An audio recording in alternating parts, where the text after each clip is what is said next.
días, agradecer su tiempo y este intento para lograr los primeros pasos afianzados de la medicina integral, conectando el intramuro con el extramuro. Mi tema es el aporte del médico de familia en el servicio de neonatología.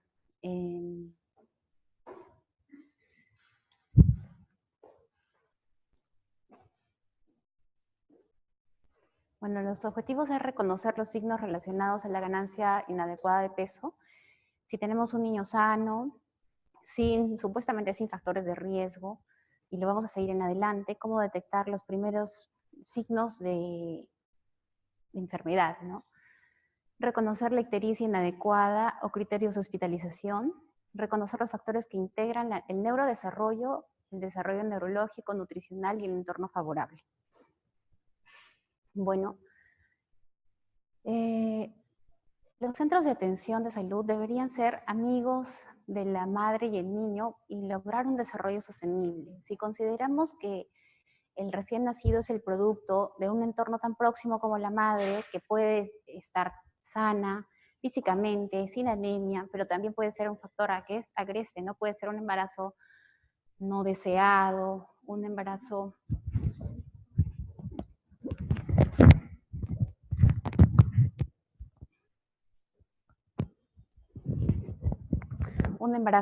no deseado o un embarazo de riesgo porque la madre está, sin saberlo, consumiendo algunos medicamentos, por ejemplo, anticonvulsivantes, o ya es una madre diabética.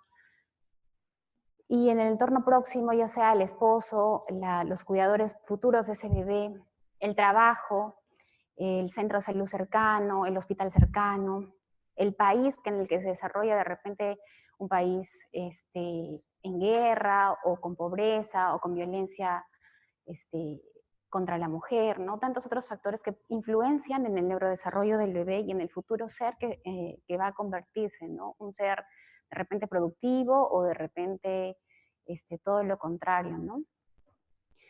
En el enfoque integral y en el enfoque de riesgo, considerando un recién nacido que que sale de la hospitalización y que se le ha dado una cita cercana, considerando que puede hacer un alta precoz, es decir, un alta menos de 24 horas, digamos por la demanda de pacientes, o un recién nacido que viene de un centro de salud o de un parto domiciliario, lo que tenemos que saber básicamente es cuál es su peso de nacimiento y cómo va su ganancia ponderal, o sea, si está todavía en pérdida de peso o si ya logra ganar peso. Y esto va en relación a la lactancia materna exclusiva, ¿no? Luego vamos a ver la ictericia neonatal, que es una de las enfermedades más comunes en el recién nacido, los riesgos neurológicos y el riesgo social.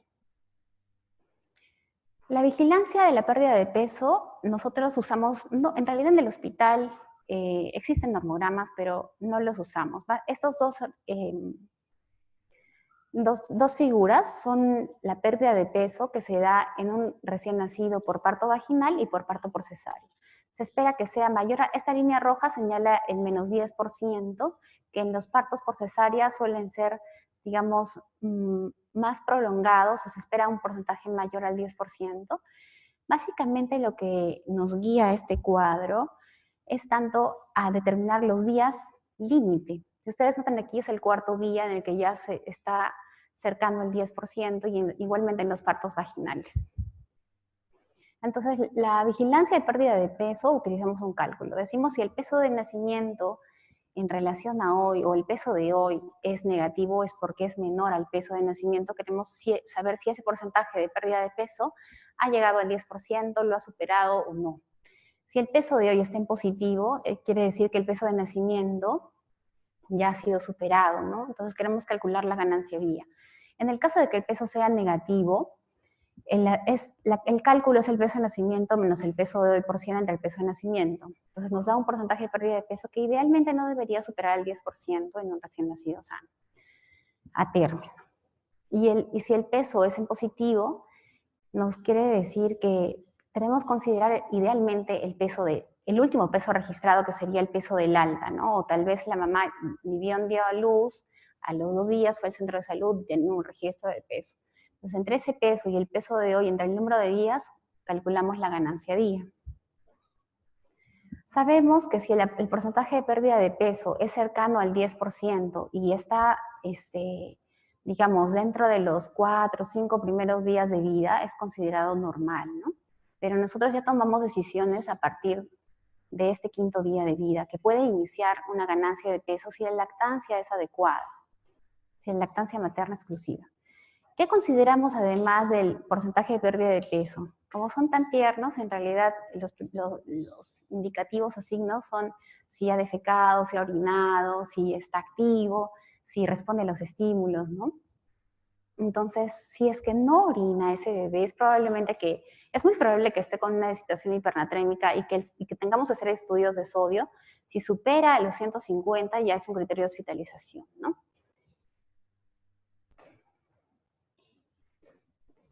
Y esto considerando que no debe tener alteraciones neurológicas.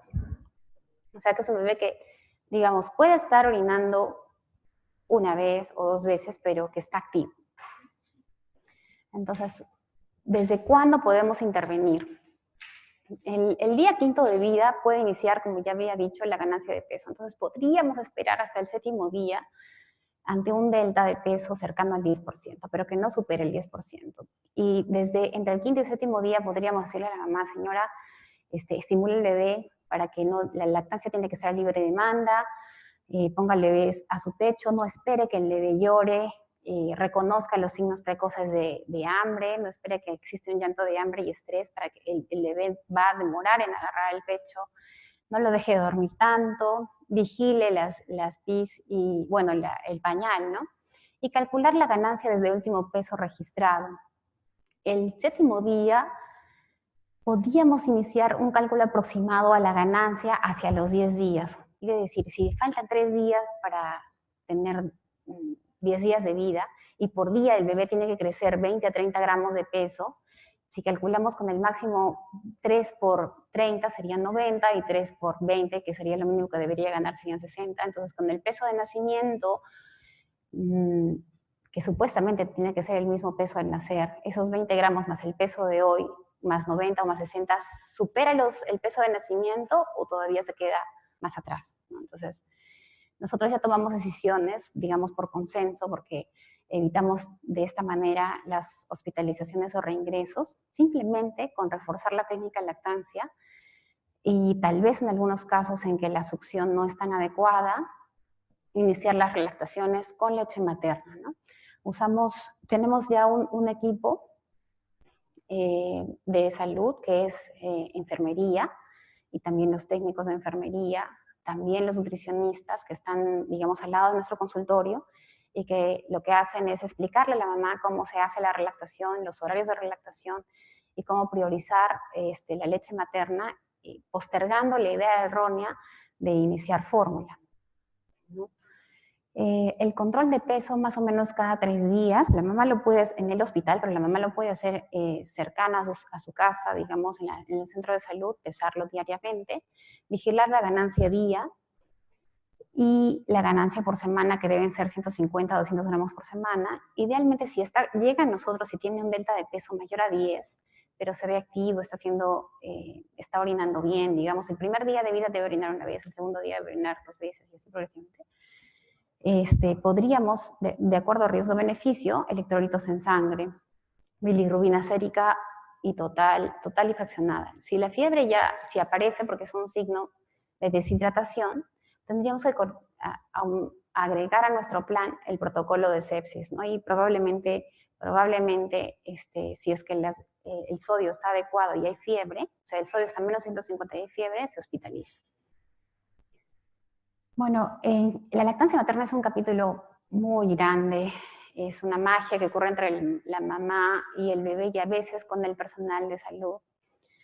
Pero básicamente le decimos a la mami que reconozca los signos de hambre, evitar el llanto y el estrés, la posición del bebé, ¿no? El acople y el agarre, reconocer el chasquido, estimular la lactancia, menos antes de las 2 horas, que sea libre demanda y 20 minutos cada seno. Y es que en el caso de que sea un bebé que supuestamente viene catalogada a nosotros como a término, pero nosotros lo examinamos y parece un pretérmino, así como que no se define muy bien, y consideramos que puede ser un pretérmino, o sea, un poquito, 36 semanas y un poquito más, o sea, muy cercano a las 37, pero no a término, podemos hacer las lactaciones con leche materna, más o menos 4 o 6 tomas vigilando la ganancia de peso.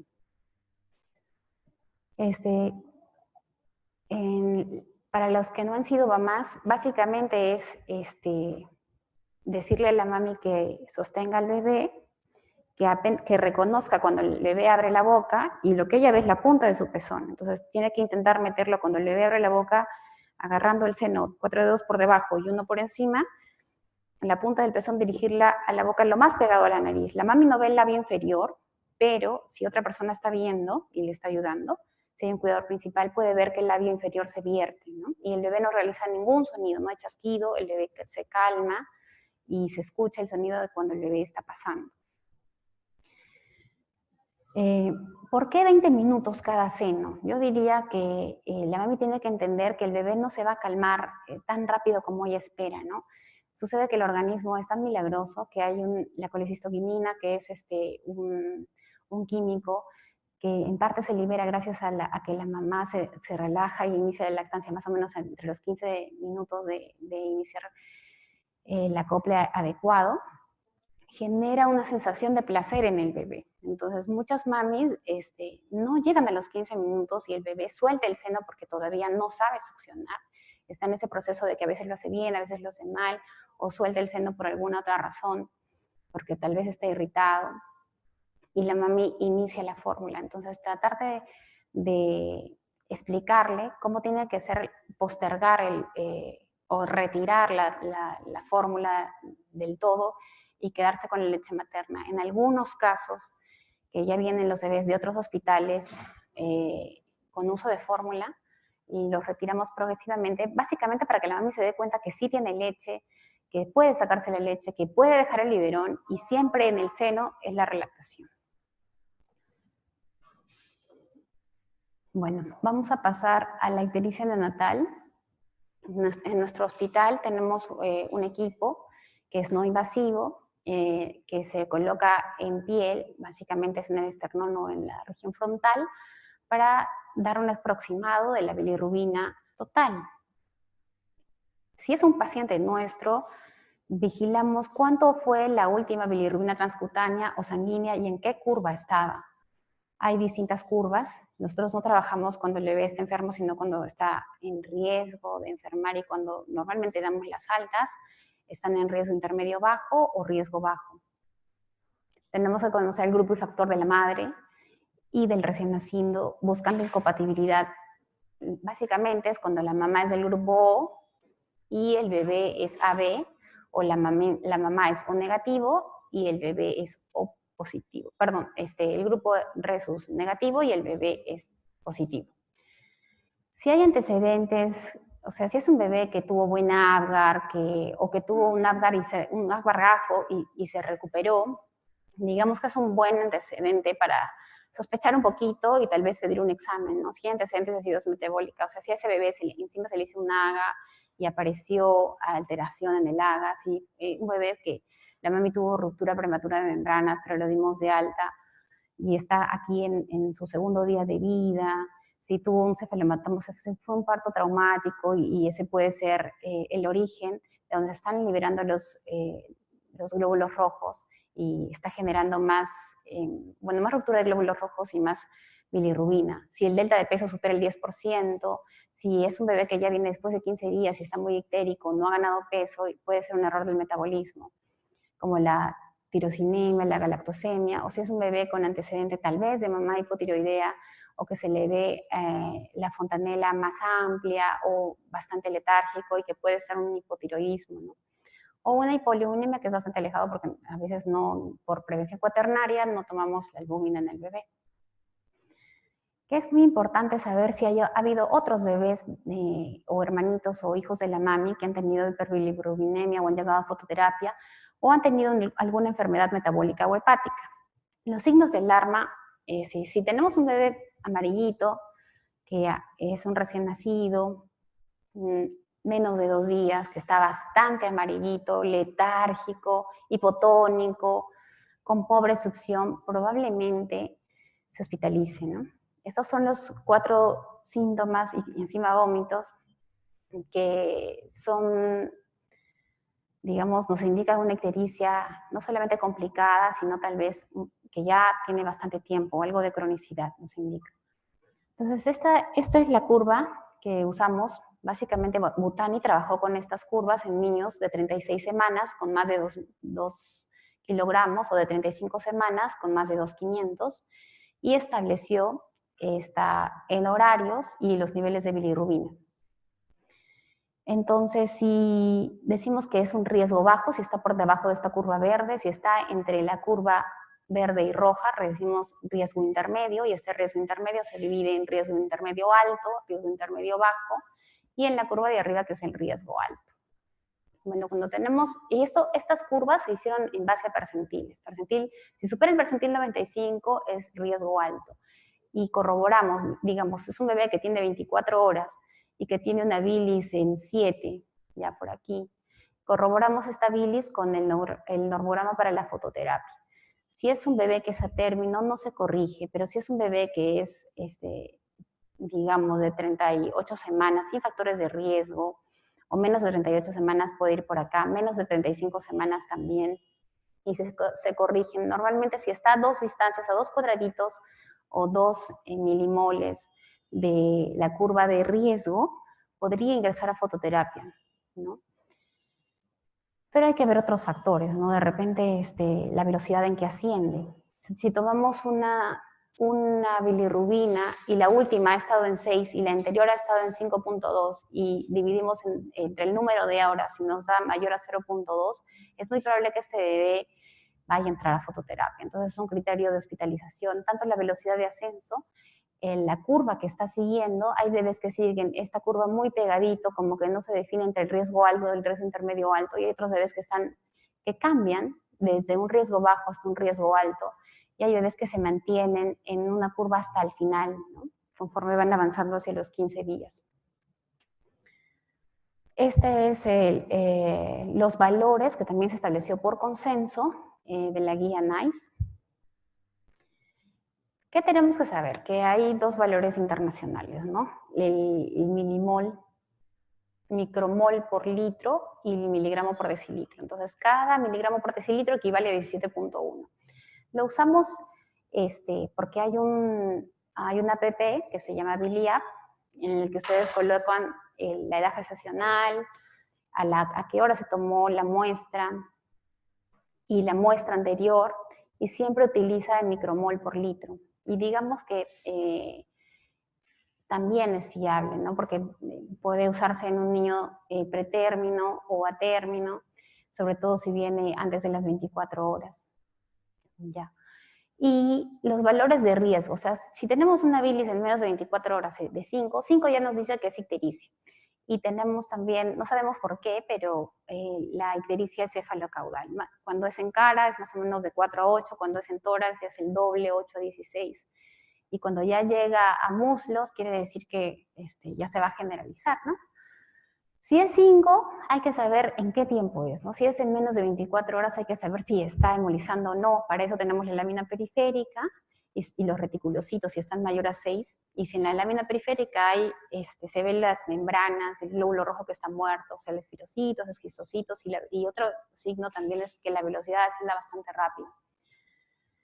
Y, o sea, nos está hablando de una ictericia menor a 24 horas, hemolítica. Si es que hay, de pronto le tomamos el examen y sale 15 o 20, probablemente hay una encefalopatía aguda, o sea que el bebé está probablemente letárgico o con problemas de succión. Y si ya tiene 25, que es equivalente a 428 micromol por litro, ya hay una disfunción neurológica inducida por la bilirrubinemia que si se cronifica llega a cerca del icterus, que es una parálisis cerebral con hipoacusia neurosensorial, corea y convulsiones. O sea que allí no debemos de llegar. Son tan delicados los bebés que en un día las cosas cambian, y por eso son varios signos de los que nos aferramos para saber si ese bebé va a llegar a evolucionar tan mal, ¿no? Y lo otro es saber si es una bilirrubinemia directa o indirecta. Entonces, la directa es la que tiene que ver con la colestasis, si es mayor a 1, y la indirecta, pero también habrá hemólisis, y la indirecta es la que fisiológicamente puede aparecer, pero por ciertos factores a veces desconocidos se eleva, ¿no? Ahora vamos a hablar un poquito del desarrollo neurológico y cómo captar precozmente a esas variantes de la normalidad que pueden, digamos, tener una discapacidad a futuro si es que no se estimula el bebé, en qué se está retrasando en su desarrollo neurológico. Entonces, cuando vemos al bebé, siempre vemos desde su posición que están siempre flexionados, que están activos, que hacen algunas muequitas y que sus muequitas suelen ser simétricas, ¿no? Si desde allí nos está dando una idea de cómo es, si es un bebé que va a tener riesgo o no.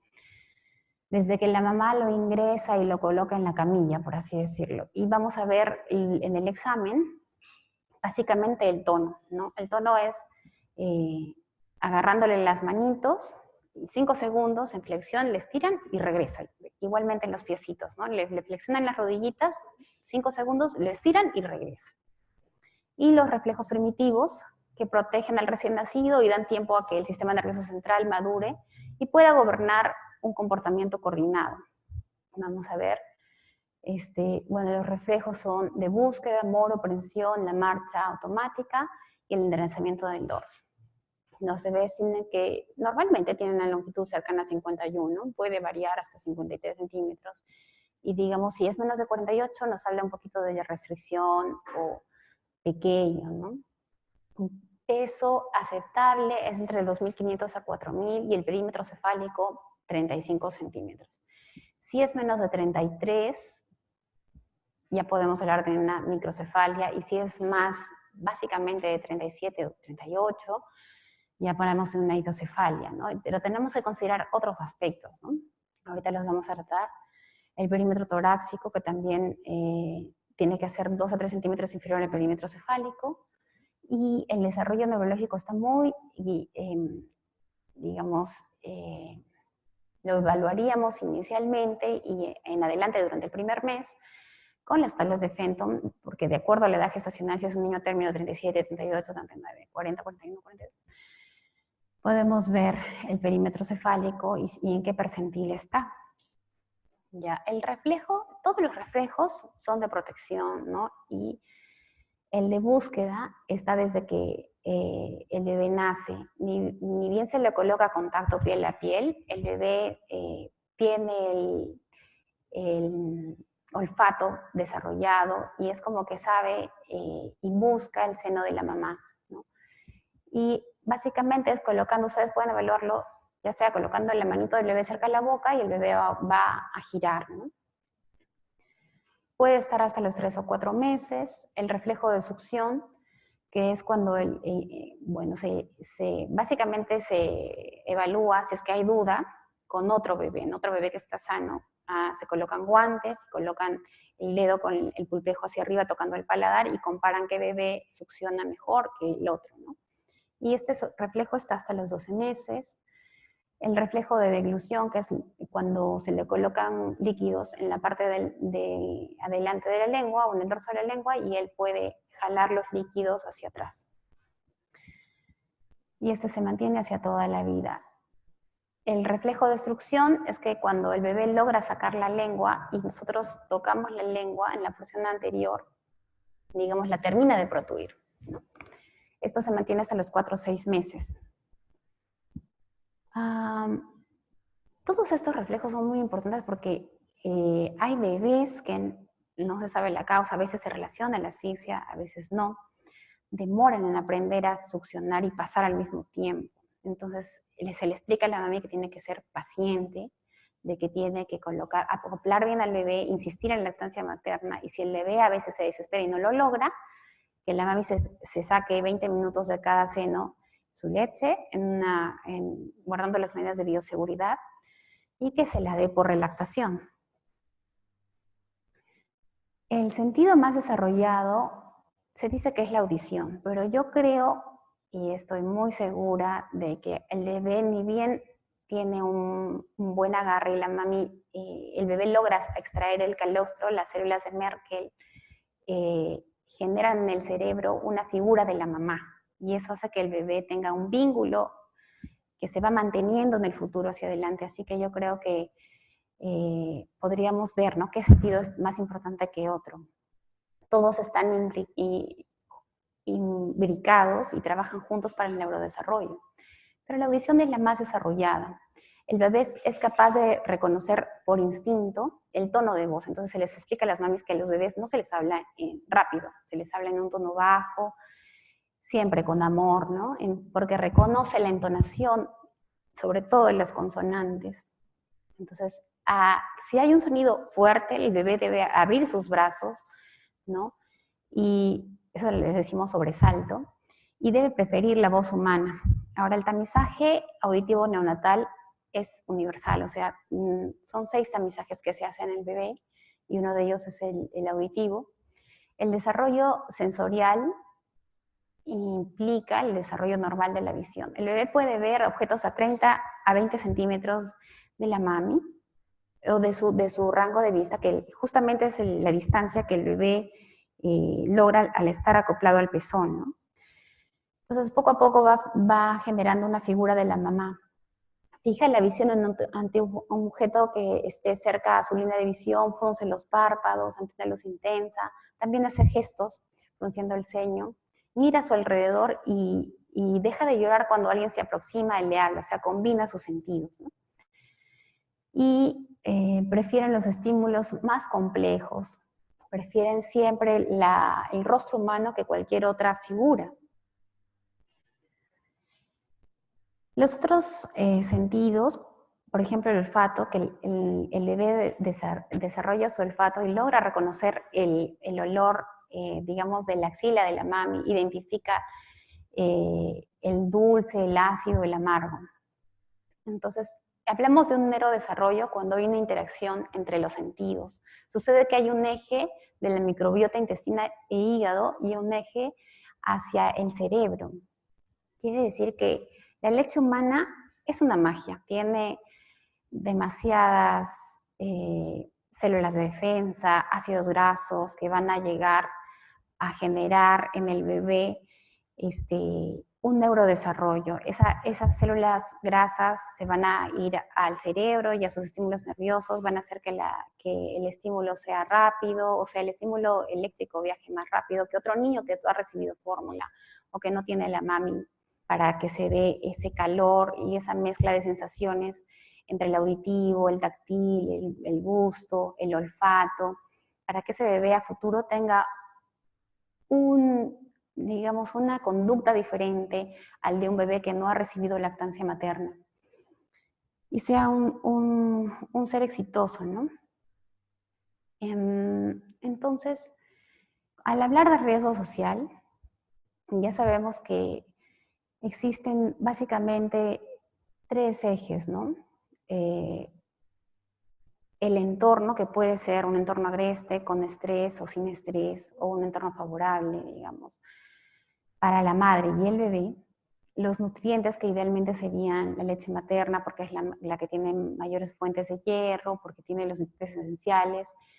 Y además viene el entorno próximo, que puede ser el cuidador principal, el padre en su figura de seguridad afectiva, o el guaguaguasi, o el centro de salud, o hasta el hospital, que puede dar una estimulación inapropiada, o el mismo país, ¿no?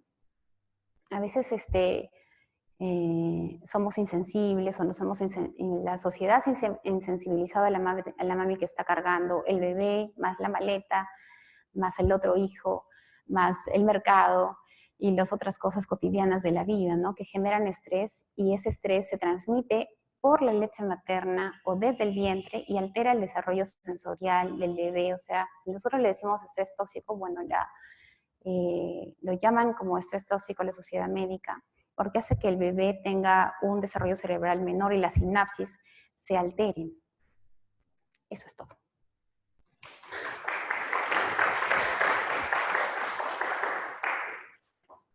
Vamos a invitar a las preguntas. Quisiera saber si en el desarrollo del del bebé durante los primeros meses del día, qué impactos conductuales tiene, qué conductas debe tomar en cuenta una madre para reconocer al bebé en este caso. Bueno, lo primero sería la conexión que la mami tiene que hacer con el bebé es varios estímulos que coinciden, ¿no? Por ejemplo, que le tiene que ofrecer un rostro amigable, con sonrisa, tiene que ser agradable para el niño, que tiene que evitar los momentos de estrés, no reconocer básicamente el llanto del bebé, ¿no? Y las manifestaciones de hambre, que es lo mínimo, ¿no? El bebé abre su boca, pero de repente está despierto y a la madre le puede ofrecer el seno a libre demanda, sin esperar que pasen las 2 horas, ¿no? O no dejarlo dormir tanto, o intentar la seguridad afectiva con la otra figura, que es el padre, ¿no?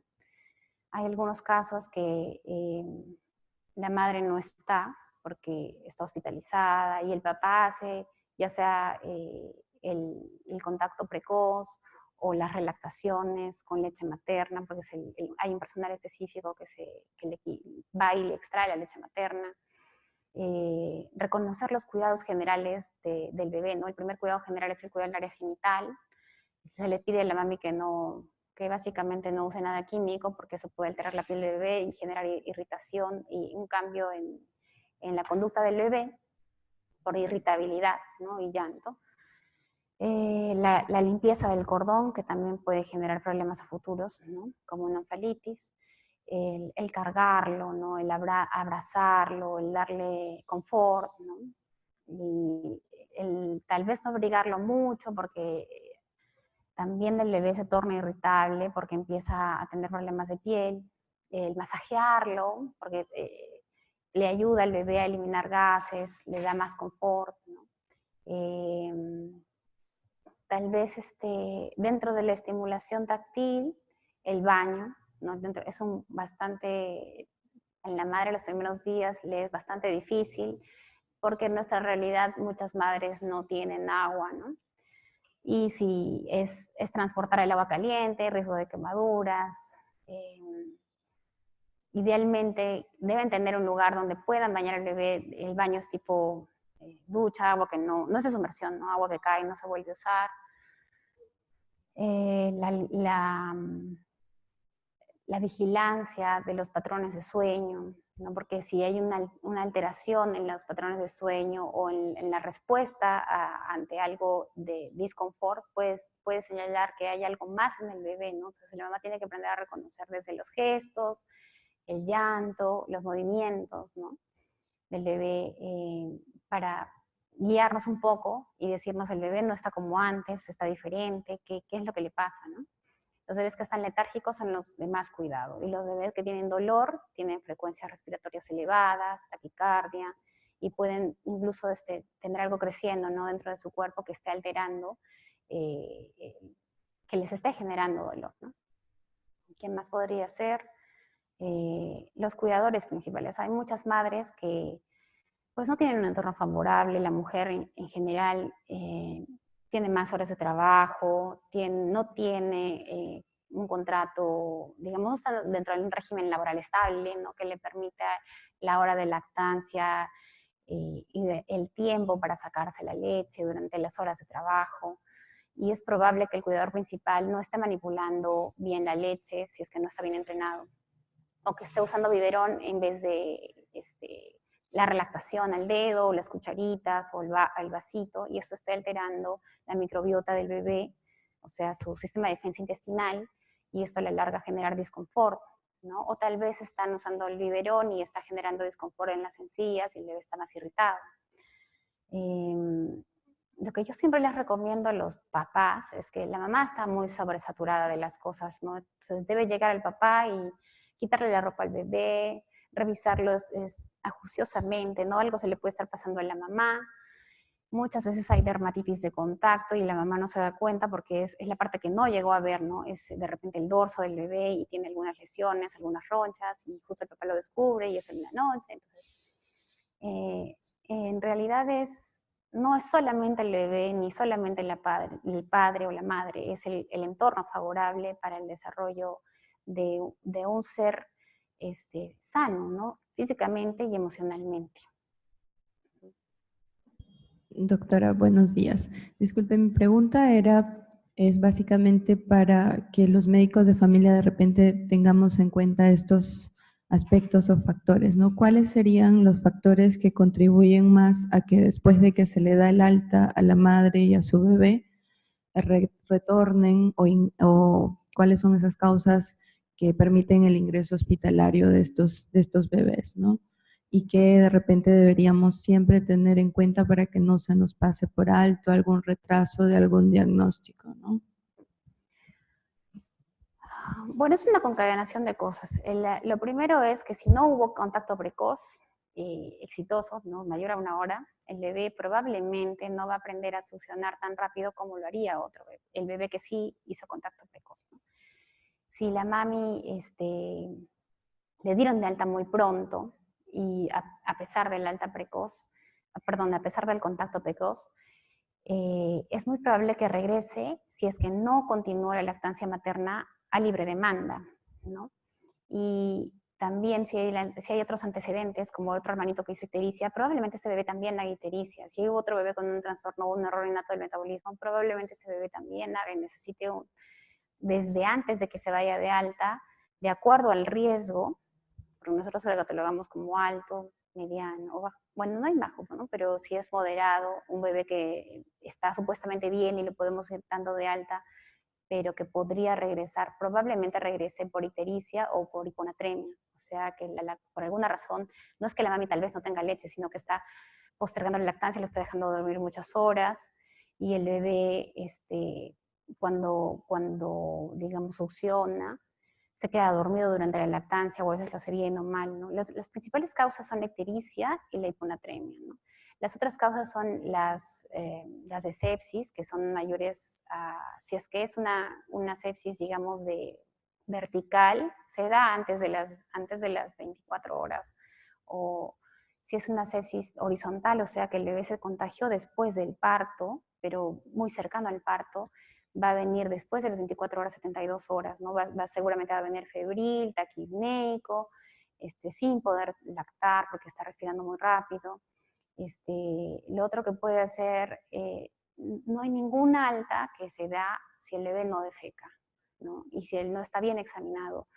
La evaluación tiene que ser completa antes de que el bebé se vaya, ¿no? Porque en otros lugares, no en nuestro centro hospitalario, sino en otros lugares hay bebés que lamentablemente por la demanda de pacientes se van sin haber defecado y es un ano imperforado, ¿no? Que no fue detectado a tiempo. Lo otro, bueno, son los accidentes, ¿no? A veces no se prepara el ambiente y el bebé se cae, ¿no? O el bebé es aplastado, o hay accidentes pues serios, ¿no? No sé, hay otros niños en casa y usan algo químico y le dan el biberón o usan fósforo, ¿no? Hay cosas serias, pero que ya no están tan relacionadas al entorno médico. ¿Tenemos otra pregunta? Buenos días, doctora Patricia. Un gusto realmente estar aquí y, bueno, estar entre varios médicos de familia también. Mi pregunta no es tan clínica, sino más bien va dirigida a lo que serían servicios y en parte la profesión. Mi pregunta es, ¿cuál es ese nexo que están ejecutando los médicos de familia con los neonatólogos? ¿Han sido bien recepcionados? ¿Cómo es el trabajo articulado? Porque entiendo que estás en una unidad de neonatología, ¿no? Entonces, ¿cuál es la función que desempeña el médico de familia respecto a lo que está haciendo actualmente el neonatólogo, ¿no? ¿Cuál es tu parte y cómo se conecta, digamos, con lo demás, ¿no? En la práctica diaria, ¿qué significó ingresar en estos espacios y cómo eso se está articulando? Porque hablaste algo, creo que de comunidad, cómo se articula, ¿no? Y qué rol está desarrollando, ¿no? En un ámbito hospitalario el médico de familia para hacer el enlace con esa otra parte que sería el neonatólogo, ¿no? Bueno, El ingresar ha sido un reto, ¿no? Porque en la especialidad rotamos por todas las especialidades, pero rápidamente, ¿no? Y cuando uno ve más de algo, pues se siente más seguro de afrontar algo que no ha visto antes. El médico de familia intenta la atención longitudinal de ese paciente, ¿no? Si es un bebé que nació a término, pero por alguna razón tiene un riesgo, va a regresar a nosotros, tal vez después del mes de vida, tal vez, y se articula con el centro de salud porque ya se le pide ciertas cosas que haga la mamá, como desde la afiliación al CIS, que separe una cita con control niño sano, que busque a un médico que le acompañe en el centro de salud. A veces se llama al centro de salud, se trata de conversar con la asistenta social para fijar, ¿no? Se le da el nombre el celular del papá y de la mamá, porque a veces la mamá no contesta, o de algún otro familiar. Básicamente lo que queremos y lo que quisiéramos es que las familias de riesgo, ya sean madres con alguna enfermedad, con drogadicción, que ya tienen muchos hijos, ¿no? Que sufren de violencia por abandono, violencia de género, etcétera, sean de alguna forma guiadas para que ese bebé sea un buen ciudadano futuro, o sea, no siempre esté en ese mismo riesgo, ¿no? O básicamente no enferme. Y esto ya se está logrando porque desde los pediatras también lo hacen, o sea, saben que un bebé con riesgo bajo ya puede ir al centro de salud, ¿no? En realidad es un albur, porque a veces hay niños que están muy bien y por el entorno desfavorable regresan a nosotros, ¿no? Pero ya, digamos, ya para hospitalizarse. Es muy poco, pero sí ha ocurrido. Entonces nos llama ese error, si se puede decir error, ¿por qué no regresó ese niño a nosotros? Nos llama a ver cómo pudimos generar el continuo de la atención para lograr evitar ese riesgo al que estuvo expuesto y que finalmente terminó en enfermedad. Felizmente hay en nuestro hospital recibe bastantes madres embarazadas que vienen al parto de los centros de salud que son cercanos, donde hay residentes de medicina familiar. Entonces sí nos conectamos, nos comunicamos, ¿no? Con Devilla, Maquella, José Olaya, ¿no? Y a veces no son siempre de nuestra jurisdicción, ¿no? Pero ya sabemos que hay una asistencia social que nos puede atender, que no hay nada que no se pueda hacer, ¿no? Podemos generar las conexiones, es muy sencillo, se busca el número de teléfono del centro de salud, se pide con la asistencia social, se pide con psicología, ¿no? O se le envía la misma madre al Ministerio de Poblaciones Vulnerables y de la Mujer, ¿no? Porque les guían, ¿no? A conseguir un trabajo, a disminuir esta brecha social. Yo creo que los médicos de familia estamos favorecidos en el sentido de que podemos ver a un neonato y reconocer cuando ya no nos corresponde y necesita de un pediatra, ¿no? Necesita una hospitalización, necesita una derivación. Y la demanda en nuestro hospital está, creo, es una sobredemanda. Hay varias cosas que tratar, desde la anticoncepción, desde trabajar con adolescentes para que elijan bien de quién enamorarse, con quién tener familia, con quién no. Y los embarazos no deseados y repetitivos en mujeres que no están en riesgo. Y además yo creo que también van a haber cada vez más centros maternos infantiles, entonces cada vez se va a articular más y el médico de familia tiene que estar preparado ante la realidad, ¿no? Hay ahora el riesgo social que existe de los niños endosados. Hay mucha migración a nuestro país, entonces la mayoría de las madres que han migrado, ya sea de nuestro país o no, endosan a su hijo a un cuidador. Entonces, este cuidador no cuida de un niño, cuida de varios niños. Y si sabemos que si el bebé está expuesto a ese cuidador más de 5 horas, el cuidador se va a estresar. Y además el bebé va a ser a futuro trastorno del vínculo. Ahora tenemos otras herramientas, ¿no? Tenemos el celular para la videoconferencia, para que la audición del bebé que está tan desarrollada conecte con la mamá, ¿no? Y no pierda ese nexo que en el tiempo, o sea, se está desformando, que se formó al inicio y que se está separando, ¿no? Y bueno, seguramente a futuro habrán bonos, ¿no? Para esas madres que están en riesgo, para que no necesariamente tengan que entregar a sus hijos para irse a trabajar. ¿Alguna otra pregunta? Le brindamos fuertes aplausos a la doctora Patricia Carazas Vaca por su exposición.